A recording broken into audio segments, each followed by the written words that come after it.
저는 32살의 남자이고 지금 그럭저럭 잘 돌아가는 기업에서 일하고 있습니다. 5년 전에 아내를 만나 넉넉하지는 않았지만 그럭저럭 행복하게 살고 있었고요. 뭐 6개월 전에 이혼했지만요.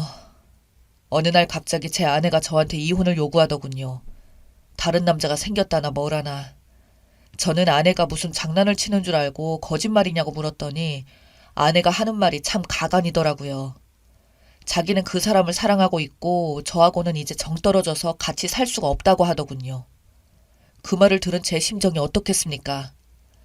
아내가 그동안 저한테 불만이 많았던 것은 잘 알고 있었는데 하지만 그렇다고 해서 이런 식으로 제 가슴에 못 박으면서 떠나라고 하다니 말입니다.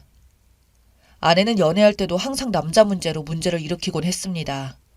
저 몰래 클럽에 가거나 아니면 그냥 친구라면서 남자들과 술 마시고 수다를 떤다거나 그 여자가 제 첫사랑이어서 그때는 그냥 그런 것보다 사랑하는 마음이 더 커서 내가 사랑을 더 줘야겠구나, 내 잘못이구나 라고 생각했습니다. 참 나도 바보였죠.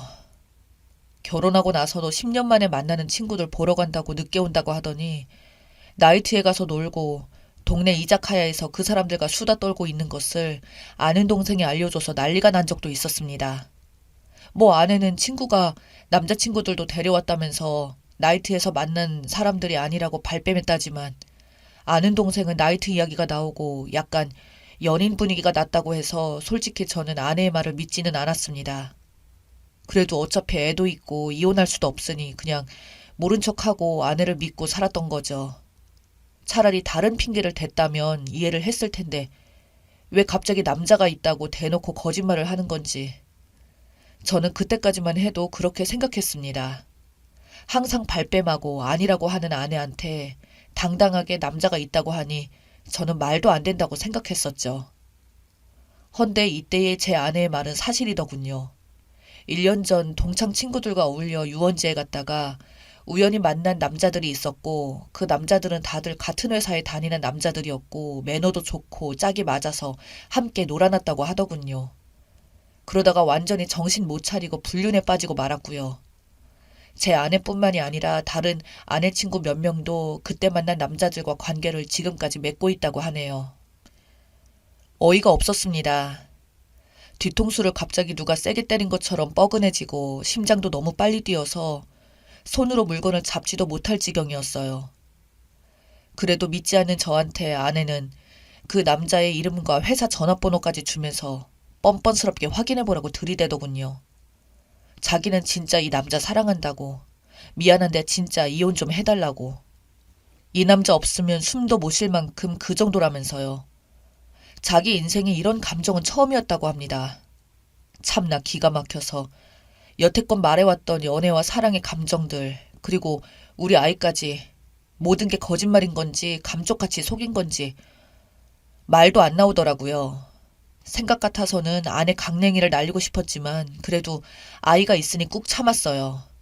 애가 있는데 일단 가정을 지켜야겠고 엄마 없는 애로 키울 자신이 없었습니다.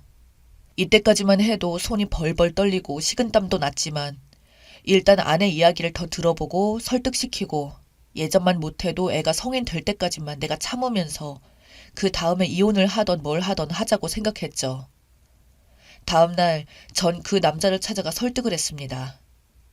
그 남자도 역시 가정에 있는 남자였고 이혼을 원할 리가 없다고 생각했으니까요. 만나지 말라고 마지막 경고라고 나 가정 지킬 거고 너도 정신 차리라고 말하고 오려고 했습니다. 헌데 그 남자가 한다는 소리가 가관이더군요.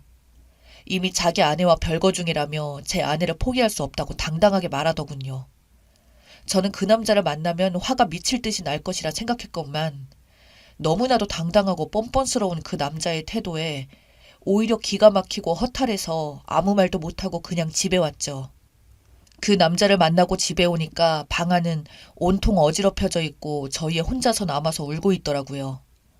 제가 애한테 무슨 일 있냐고 물어보니 애가 하는 말이 엄마가 짐을 챙겨서 집을 나갔다고 하더군요.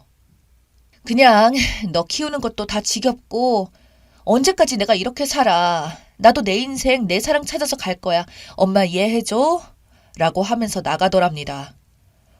저도 저지만 애가 도대체 무슨 죄라고 애한테까지 상처를 줄 수 있는지 정말 그때는 아내를 흔들어버리고 싶을 정도였습니다. 대체 애가 무슨 죄입니까? 도대체 어떤 남자길래 남편의 애까지 버리고 집을 나갈 정도입니까? 정말 우라가 터지더라고요. 그동안 TV나 신문에서만 봐왔던 막장 불륜으로 인한 가정 파탄이 저희 집에까지 일어나리라고는 꿈에도 생각지 못했어요. 정말 억울하고 분해서 미칠 지경이었습니다. 하루아침에 이렇게 제 인생이 파탄할 줄은 꿈에도 몰랐습니다. 가만히 있을 수 없었습니다. 애한테까지 그 짓거리를 하고 저는 이 사실을 애한테 숨길 예정이었는데 애한테 씻을 수 없는 상처를 주니 아무리 참으려고 해도 진짜 화를 주체할 수 없더라고요. 한참 동안 생각한 끝에 저는 아내에게 확실하게 복수할 방법을 연구했죠. 생각 같아서는 그 남자나 아내나 털어버리고 싶었지만 그렇게 못할 테고 다른 것보단 확실하게 그 인간들 눈에서 피눈물이 나게 하고 싶었습니다. 저는 수소문 끝에 아내가 만나는 친구들을 알아내 그들의 남편들에게 전화를 걸었습니다. 그리고 남편들에게 내 아내가 남자를 만나서 추잡한 짓거리를 저지르고 다닌다고 알리고 당신네들 아내들도 같은 짓거리를 하고 있다고 똑똑히 경고해 주었습니다. 내 아내와 당신들 아내들이 1년쯤 만난 남자들과 히히덕거리면서 행복했던 가정을 파탄내고 난리가 난 사실을 알고 있으라고 했죠. 제 말을 들은 남편들은 저한텐 처음엔 너 뭐냐고 거짓말 치지 말라고 했습니다. 그래서 문자로 제 아내한테 왔던 문자들과 불륜 정황들을 자세히 보내주었더니 남편들은 충격을 받았는지 가만히 안 있을 거라는 말로 전화를 끊었네요. 아내 친구들 집안도 풍비박산이 났겠죠. 저는 거기서 그치지 않고 제 아내를 빼앗아간 남자의 회사 사장에게 전화를 걸었습니다. 소규모 회사라 그런지 인터넷에 회사명을 검색하고 대표 번호로 전화해서 사업차 전화드렸다고 하고 대표님과 연결해달라고 하니 바로 연결되더군요. 사장에게 당신의 회사 사원 4명이 지금 유부녀와 불륜을 저지르고 있다고 도대체 부하 직원들을 어떻게 관리하냐고 한마디 제대로 해줬습니다. 회사에서 조치가 제대로 취해지지 않으면 나는 명예훼손도 각오하고 어떤 일을 벌일지 모른다고 전단지를 뿌리던지 확성기를 가져와서 모든 사람이 알 수 있게 소리를 치던지 할 거라고 이게 내 마지막 경고이니 알아서 처리하라고 하고 끊었습니다. 흐지부지 넘어간다면 저는 정말 마지막으로 그 회사에 가서 깽판을 칠 생각도 있었어요. 어쨌든 그 사장은 처음엔 그 사실을 믿지 않은 것 같더니 제가 사원들의 이름과 하는 일 등 구체적인 이야기를 하니 충격을 먹고 그제서야 믿는 듯 했습니다. 일단 진정하고 책임지고 이 사안에 대해 해결을 할 것이니 걱정하지 말라고 하고 끊었네요. 그 다음날 오전에 일어나니 아내에게서 전화가 왔더라고요. 부재 중인 몇십 통에 문자로 욕이란 욕은 다 보냈더군요. 아내는 저한테 이렇게 치사하게 이럴 수가 있냐면서 온갖 쌍욕을 퍼부어댔습니다. 그 사람 때문에 내 인생이 지겹던 거 겨우 사는 건데 당신이 뭔데 망쳐? 내 인생에 도움도 안 되는 놈아. 하면서 욕이란 욕은 다 먹었네요. 그래서 저는 그냥 너를 괴롭힐 수 있을 때까지 끝까지 괴롭힐 거야. 내가 상처받은 만큼 너한테도 똑같이 돌려줄 거고 밥도 못 먹고 숨도 못 쉬고 내 인생 자체를 부정하게 만든 널 절대 그냥 용서할 수 없다. 라고 말했죠. 그리고 아내 회사에 찾아가서 로비에서 큰 소리로 동창회에서 바람핀 땡땡땡 나와 당장 안 나오면 너랑 그놈 둘 다 매장시켜버릴 거야 하고 소리쳤습니다. 일부러 아내 회사 사람들 다 알 수 있게요. 아내는 어디에 숨었는지 머리카락 하나 안 보이더라고요. 결국 안 나왔습니다. 하지만 제가 거기서 소리 지른 이유는 아내를 만나기 위함이 아니라 회사 사람들이 아내가 무슨 짓을 한지 알게 하기 위함이었죠. 제가 소리를 지르자 많은 사람들이 일제히 저를 쳐다보고 거기 있는 경비와 건물 관리하는 사람들이 뭐 하는 짓이냐면서 난리가 났죠. 결국 끌려가듯이 쫓겨나왔지만 일단 회사를 멀쩡하게 다니지 못하게 한 것은 성공했네요. 그리고 결국 아내 친구들은 죄다 이혼을 당하고 집에서 쫓겨났더군요. 사귀던 남자들도 일이 크게 번질까봐 서둘러서 아내와 아내의 친구들과 관계를 끊었고 그 중에 한 남자는 아내에게 발각되어 이혼을 당했다더군요. 그리고 그들이 다녔던 회사의 사장은 사생활이 엉망인 직원들은 필요 없다면서 그들을 죄다 내쫓았답니다. 그런 사람들이 회사에 다니면 회사가 멀쩡히 돌아갈 리가 있나요? 괜히 그런 사람들 데리고 있다가 회사 이미지만 망치니 사장 입장에서는 그들을 자르는 것이 당연한 결과였겠네요. 물론 제 아내를 빼앗아갔던 그 남자도 쫓겨났고요. 아마 동종업계에서는 절대 다시 발을 못 들일 겁니다. 한동안 그쪽 업계에서는 이 사건이 시끌벅적했다고 했으니까요. 뭐 남들에겐 엄청난 안주거리였겠죠. 그 소식을 들은 저는 솔직히 말해서 무척이나 통쾌했어요. 저와 제 아이의 가슴을 갈기갈기 찢어놓은 당연한 대가라고 생각했죠. 그 뒤로 얼마 안 가서 제 아내는 그 남자와 헤어졌고 다시 저한테 돌아오고 싶다면서 울면서 전화를 하더군요. 하지만 어떤 미친 남편이 외간 남자와 바람까지 피우고도 뻔뻔스럽게 이혼을 요구하고 그 남자하고 집까지 나간 여자를 받아들이고 싶겠습니까? 저는 당연히 아내한테 너 같은 인간은 가정을 지킬 자격도 없어 라면서 온갖 욕을 퍼부어준 뒤 매몰차게 전화를 끊었습니다. 그리고 한 달 뒤 이혼 소송에서 또 승소해서 아내가 저에게 위자료를 3천만 원을 주게 하고 양육권 역시 제가 가지게 되었습니다. 물론 재산 분할에서도 저에게 압도적으로 유리하게 판결이 나왔고요. 뭐 당연한 결과지만요. 지금은 아이하고 둘이서만 사는 중입니다. 최근 저희 아내의 소식을 들어보니 이혼 뒤에 친정에서도 아내의 불륜이 죄다 알려져서 쓰레기 취급을 받고 쫓겨나서 지방으로 내려가서 여관방을 전전하면서 이상한 짓거리를 하면서 살고 있다고 하네요. 제가 저질렀던 일이 매몰차다고 비난한다면 저도 할 말은 없습니다. 저 스스로도 그렇게 생각하니까요. 하지만 저는 바람을 피우면서 배우자와 자녀들에게 상처를 주는 사람들은 그만큼의 대가를 받아야 한다고 봅니다. 세상 이치를 보면 바람을 피우는 인간들보다 그들의 배우자와 자식들이 더 큰 고통을 받더라고요. 왜 그래야 하는 겁니까? 잘못을 저지른 작자들이 가장 고통스러워하는 것이 마땅한 일이니까 저는 그렇게 했을 뿐입니다. 저는 내일 회사 일 때문에 자야겠네요. 읽어주셔서 감사합니다.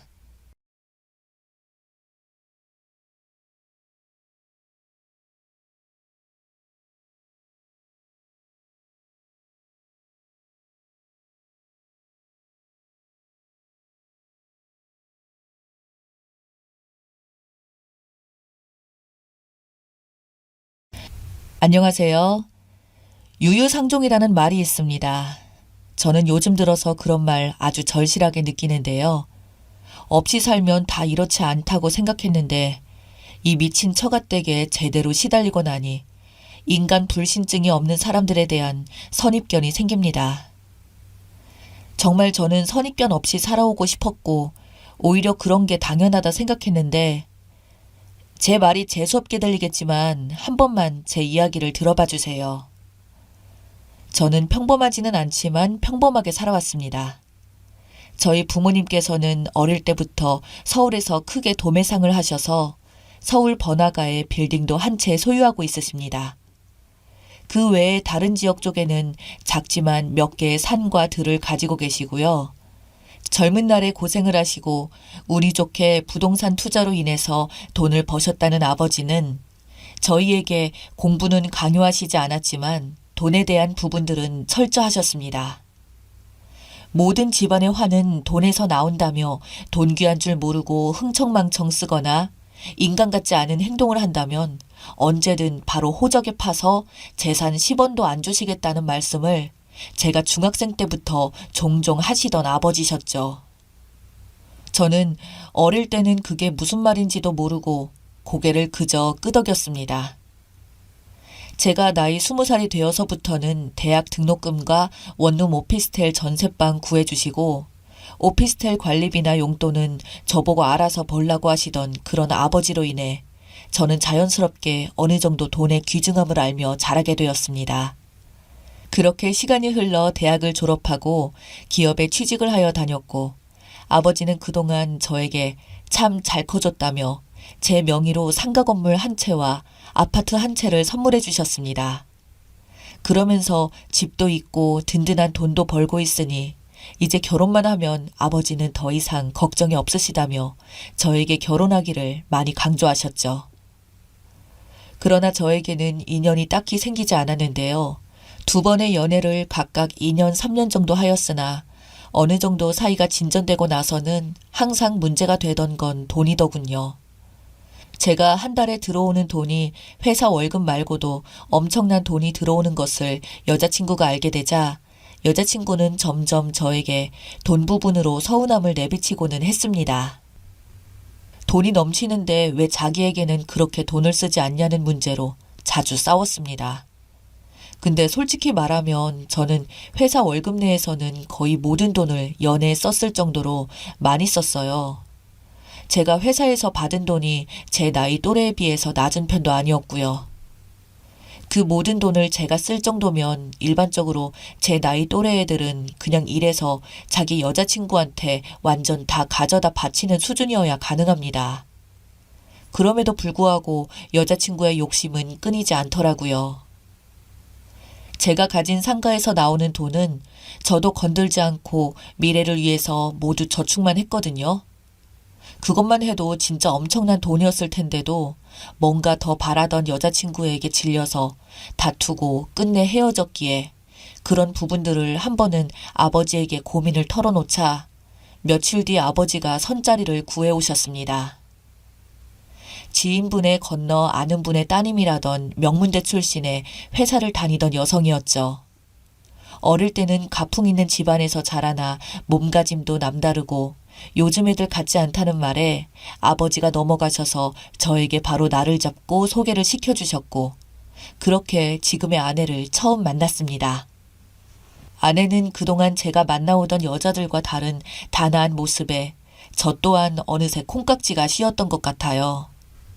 부모님의 선으로 만난 것이다 보니 길게 끌고 할 필요도 없이 서로 집안 알고 그러니 결혼 일찍 하는 게 낫지 않냐며 다 큰 성인 남녀가 괜히 오래 만나고 소문만 나면 안 좋다며 처갓집에서 말을 했다고 하더군요. 그래서 그때는 그게 다 맞는 말인 줄 알았고 일사천리로 결혼을 하게 되었습니다.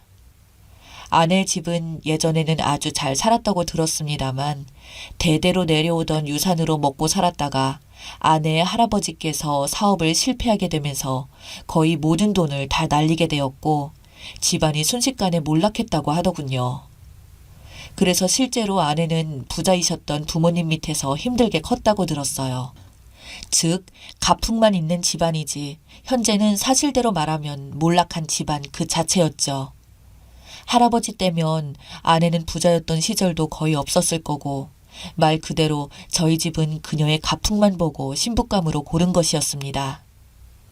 저희가 결혼할 때 아버지는 자신이 주선해준 결혼이다 보니 통 크게도 며느리에게 아버지께서 가지고 있는 건물 한 채 관리를 저와 공동으로 맡기고 거기에 대한 수입도 생활비에 보탰으라고 하셨어요.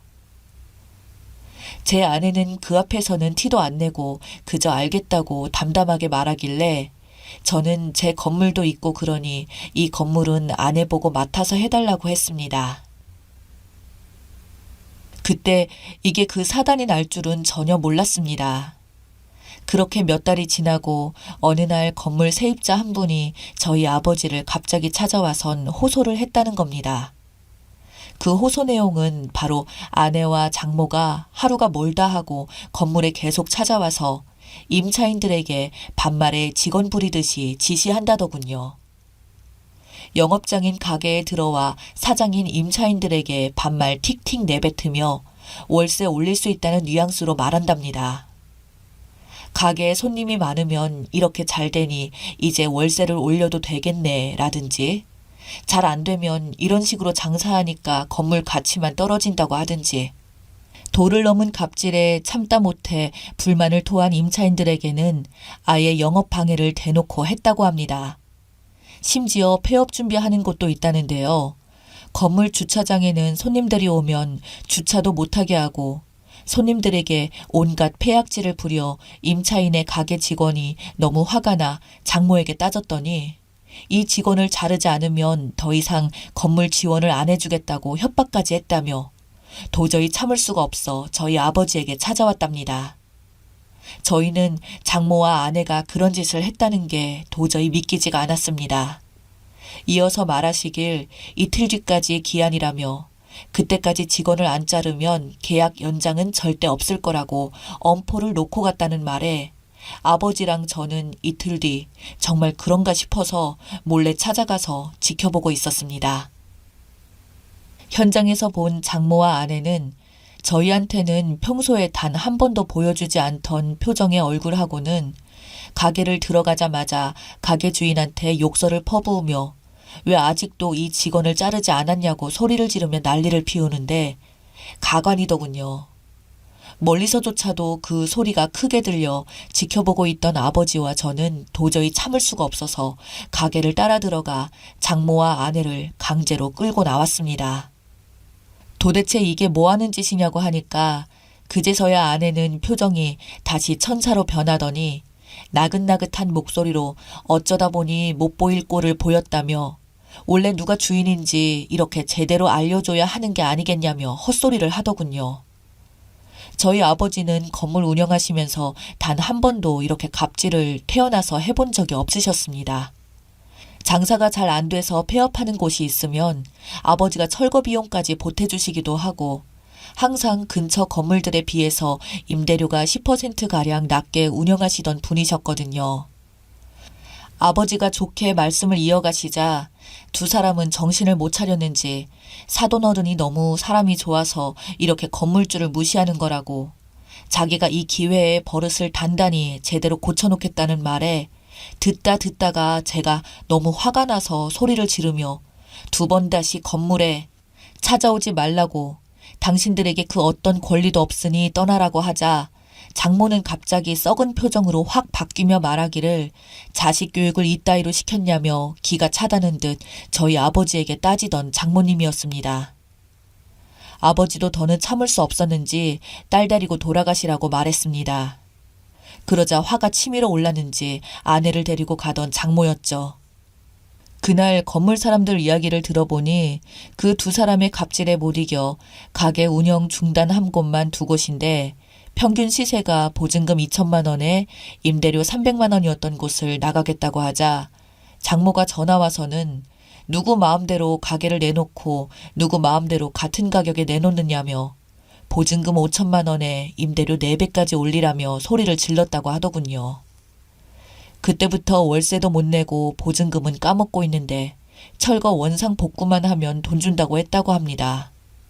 어쩔 수 없이 그래서 철거해줄 업체를 구하면 500만 원이면 해결할 문제를 몰딩이니 어쩌니 하면서 자신이 아는 업체에게 하라며 그거 견적이 2,500만 원이 나왔다고 하더군요.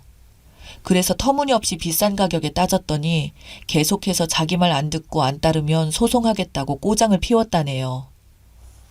아버지 밑에서 수십 년 장사하신 분들도 계시고 짧게 하신 분들도 5년이 넘습니다. 그런 분들이 어찌나 억울한지 눈물까지 흘리며 하소연을 하시더라고요. 그리고 입금 날짜도 안 되었는데 폐악질을 부리며 받아간 돈도 있고 무슨 다단계도 아니고 중간에 받아간 세금 이외에도 저희 집에 안 걸리기 위해서 이번 달에 입금하면 받아갔던 돈은 돌려준다 말하고 안 준 곳도 한 곳이 있다고 하더군요.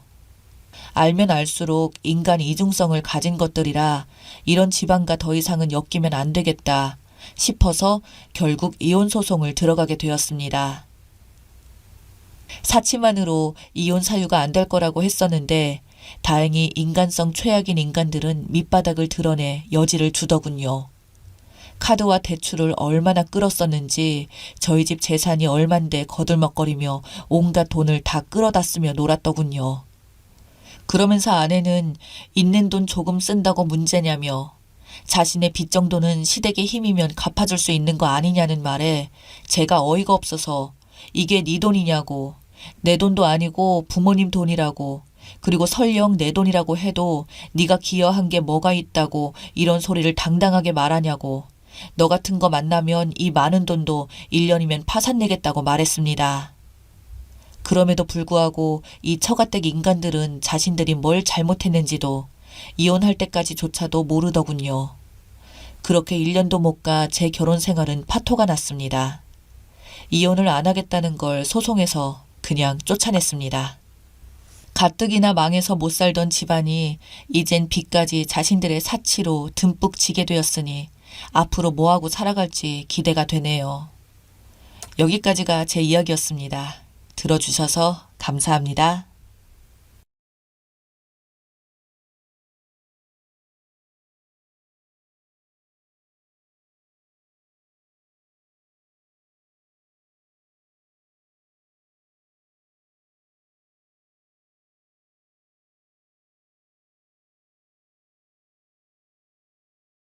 안녕하세요. 결혼 3년차 29살에 100일 된 아들 둔 엄마입니다.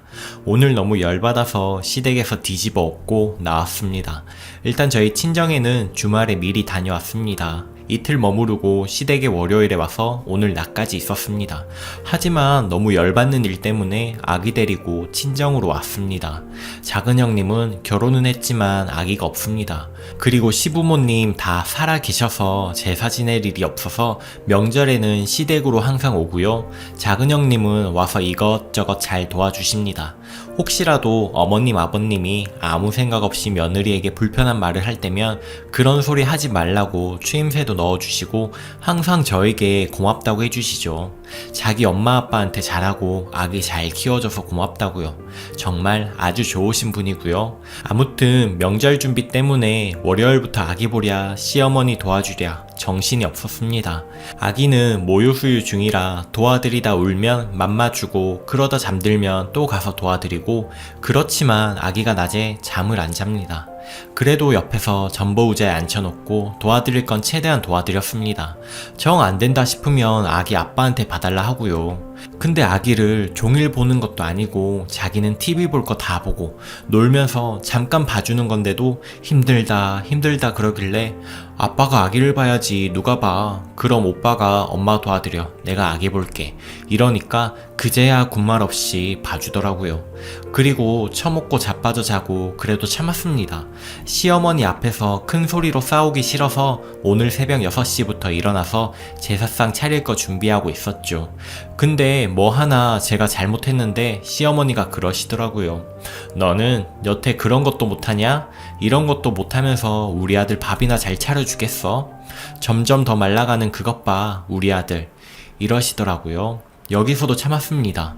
어른이니까 마음에 안 드실 수도 있겠거니 하고 기분은 좋지 않았지만 넘어갔죠. 아무튼 제사 지내고 식구들끼리 다 같이 밥을 먹었습니다. 밥 먹고 치우고 설거지 하려던 찰나에 아기가 울어서 맘마주려고 가는데 시어머니가 그러시더라고요. 우리 손주가 참 효자네. 엄마 일 안 시키려고 때맞춰 우네. 예, 너는 좋겠다. 아들 덕에 일 안 해서. 덕분에 우리 딸만 죽어나게 생겼네. 이러시더라고요.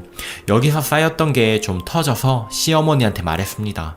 엄마, 제가 여기 와서 일을 안 했던 것도 아니고 할 수 있는 건 최대한 하고 월요일부터 와서 설거지하고 손빨래며 밥상 차리고 치우고 요리할 수 있는 거 다 했는데 뭐가 일을 안 해서 좋다는 거예요? 이러니까 버르장머리 없이 대든다고 싹수도 없다고 하더라고요. 보통 시어머니가 며느리한테 할 수 있는 말인가요, 이게? 그래서 저 싹수 없는 거 아니고 맞는 말 했는데 뭐가 문제냐고 대들었습니다. 그러니까 신랑이 우리 엄마한테 뭐 하는 거냐고 당장 사과하라고 소리치더라고요. 거기서 완전 열받아서 그랬습니다. 너는 우리 집에 가서나 여기 와서나 처먹고 손 하나 까딱 안 하는 주제에 무슨 자격으로 그런 소리 내뱉느냐고. 네가 애를 잘 봐주기를 하냐, 그렇다고 나한테 고맙다고를 하냐. 당연히 해야 할 일로 아는 주제에 나불대지 말라 그랬습니다. 그러니까 시어머니가 남편한테 무슨 말버릇이냐고 소리 지르시길래 남편도 남편다워야 대접을 받고 사는 거예요. 요새 이런 남편 데리고 사는 멍청한 여자 없다고. 정 그러시면 데리고 사시라고 저는 이제 필요 없다고 했습니다. 시어머니 그대로 아무 말 못하시고 쳐다만 보시고 남편은 우리 엄마한테 무슨 예의 없는 행동이냐 개소리만 하길래 내 새끼는 내가 데리고 살 테니 너는 엄마나 끼고 살라 그러고 나왔습니다. 따라 나와서 왜 그러냐 하길래 엄마나 모시고 살라 그랬습니다. 지금 저의 친정집 앞에서 전화 오고 카톡 오는데 모른 채 하고 있습니다. 아까는 엄마 편에 서서 말할 수밖에 없었다. 미안하다. 앞으로는 안 그러겠다. 뻔한 소리만 하고 있습니다. 저희 부모님도 큰 집에 가셔서 아직 안 오셨는데 이따 오시면 어떻게 될지 모르겠네요. 부모님 오시면 분명 들어오라 할 텐데 이 상황을 어떻게 말씀드려야 할지. 물론 저도 시어머니한테 대들었다는 것에 몸이 떨릴 정도로 무섭기도 한데 그동안 쌓인 게 폭발한 것 같습니다. 아기 낳은 게 벼슬은 아니지만 온전히 제 몸도 다 돌아오지 않았는데 며느리라고 신경도 안 써주시고 종부리를 타는 게 너무한 것 같습니다. 그렇다고 말이라도 다정하게 해주시는 것도 아니고 딸과 며느리 구분하면서 대놓고 저러시니 잘 하려는 마음이 있다가도 없어지고 화가 납니다. 그렇다고 남편이라도 다독여주면 남편의 의지라도 하지. 저는 몸도 성하지 않은데 마음마저 갈기갈기 찢긴 기분이에요. 본인은 목감기만 걸려도 목이 칼칼하다며 약 좀 가져와라, 차 좀 끓여달라 난리를 치면서 자기 아기까지 낳아준 저한테 배려라고는 찾아볼 수도 없는 남편이 너무 꼴보기 싫습니다. 평생 이렇게 살기는 싫은데 이혼만이 답일까요? 3년 후 후기. 위에 글을 쓴 지 얼마 안 된 것 같은데 시간이 벌써 3년쯤 흘렀네요. 갑자기 판을 읽다가 문득 생각이 나서 그날의 기억을 더듬어 봅니다. 제가 친정집에서 화를 삭히고 있을 무렵 저희 집 앞에서 기다리고 있던 신랑이 저희 부모님하고 마주쳤죠. 그래서 부모님이 왜 여기서 있느냐고 하니까 저랑 싸워서 그랬다고 했다더군요. 부모님이 집으로 데리고 들어왔습니다. 외출하고 들어오시다가 부모님도 무슨 상황이냐 놀라고 당황하셨을 것 같습니다. 그리고 저한테도 자초지종을 물어보길래 있는 사실 그대로 말씀을 드렸어요. 남편이란 사람이 자기 자식 보는 것도 귀찮아하고 나는 시댁 가서 전 부치고 설거지하고 상 차리고 치우고 궁둥이 붙일 시간도 없이 일했다고 몸이 부서지는 기분이었지만 그래도 최대한 며느리 노릇하려고 했다고. 그리고 밥상 치우려고 하니 아기가 울어서 수유하러 가려고 했는데 시어머니가 나한테 우리 손주가 참 효자네, 엄마 일 안 시키려고 때맞춰 우네, 얘는 좋겠다, 아들 덕에 일 안 해서 덕분에 우리 딸만 죽어나게 생겼네, 이렇게 말씀하셨다고. 그리고 나도 화가 나서 맞받아 쳤더니 버르장머리 없고 싹수 없다고 했다고. 그리고 오빠가 시어머니 편들면서 나한테 사과하라고까지 했다고. 있는 사실 그대로 다 말씀드렸습니다. 그러니까 저희 부모님 화가 머리 끝까지 나셔서 서방은 집에 가서 먹고 자고 놀고만 했나? 우리 딸 하녀처럼 부려먹으면서 시댁 데리고 간 건가?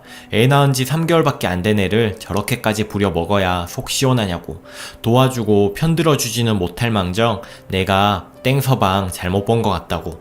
이럴 거면 우리 딸이랑 이혼하라고. 시댁 가서 하녀처럼 일하라고 애지중지 키워서 시집 보낸 거 아니라고 버럭 역정을 내셨죠. 평소에 엄마가 그런 모습 보이신 적이 없어서 남편도 많이 당황한 것 같더라고요. 아빠도 평소에는 남편을 엄청나게 예뻐했는데 이날은 눈도 마주치지 않고 한숨만 쉬셨습니다. 남편은 뭐 죄송합니다 란 말밖에 다른 말은 할 줄 모르더라고요. 그리고 시어머니 전화번호도 알려달라고 그래서 알려줬습니다. 그러니 엄마께서 직접 전화하시더라고요. 저희 딸한테 버릇 없고 싹수 없다고 하셨다고요? 남의 집 귀한 딸인데 막말을 하시는 거 아니라고. 사돈, 아들이 귀하면 남의 자식도 귀한 거라고. 당장 우리 딸한테 사과하시라고. 안 그러면 애들 이혼시키겠다고. 그리고 사돈께서도 딸이 계시면서 어떻게 애 낳은 지 얼마 안 된 애한테 그렇게 일 시키냐고. 막말로 제 딸 조상이 아니라 땡서방 조상 아니냐고. 그럼 땡서방이 제사 음식 차리는 게 맞지 않느냐고. 여태 가서 이런 취급받고 살았다는 사실에 더 화가 난다고. 긴 말 않겠습니다. 더는 내 딸 그 집에 못 보낸다고 애들 이혼시키겠다고 하셨습니다. 시어머니께서는 저희 엄마께 그러셨다네요. 저도 화가 나서 말을 막 한 거지 며느리가 미워서 그런 거 아니라고. 앞으로는 며느리도 딸처럼 생각하겠다나 어쨌다나 뭐 그렇게 말씀을 하셨다네요. 근데 저희 엄마께서는 필요 없고 애들 이혼시키겠다고 하고 끊으셨습니다. 시어머니 바로 저한테 연락 오길래 차단해 버렸습니다. 더는 보기도 싫고 대꾸하기도 싫고 해서요. 그리고선 신랑한테 집에 가라고 하셨습니다. 더는 땡서방 얼굴도 보기 싫으니 가라고. 그러니 신랑 잘못했다고 싹싹 빌더라고요. 엄마는 다 필요 없으니까 가라는 말씀만 하셨습니다. 그리고 부모님께서는 방에 들어가셨고요. 저한테 잘못했다고 한 번만 용서해달라고 하더라고요.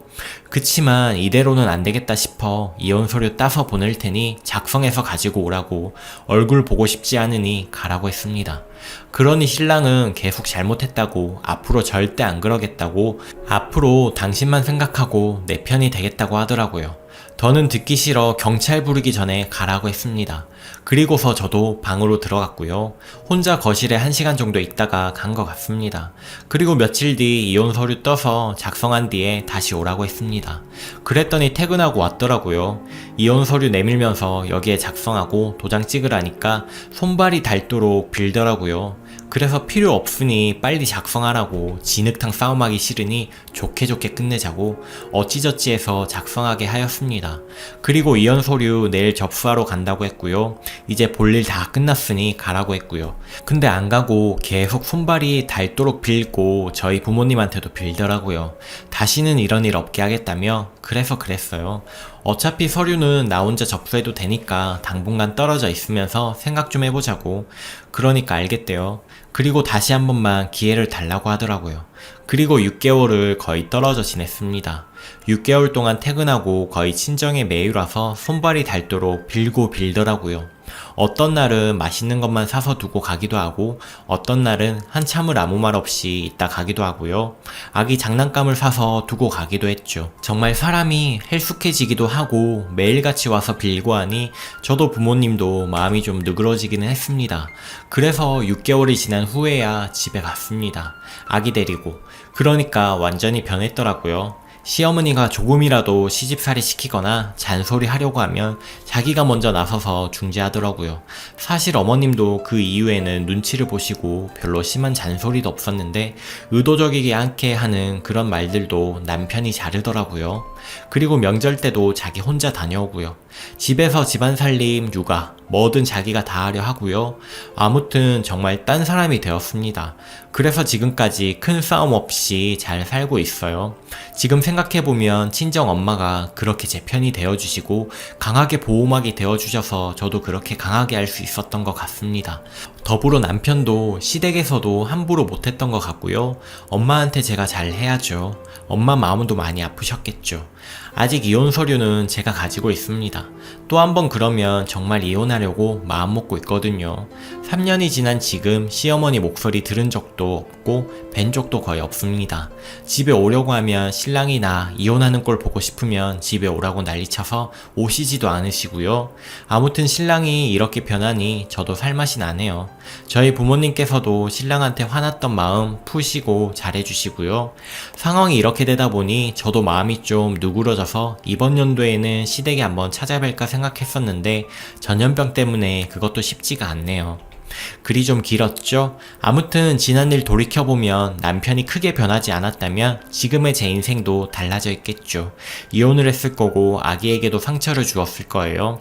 이 시대의 남편들 제발 본인 힘든 것만 생각하지 마시고 아이가 태어나면서부터 한순간에 바뀌어버린 부인의 몸과 마음, 인생에 대해서 생각해보고 서로 배려해 주었으면 좋겠습니다.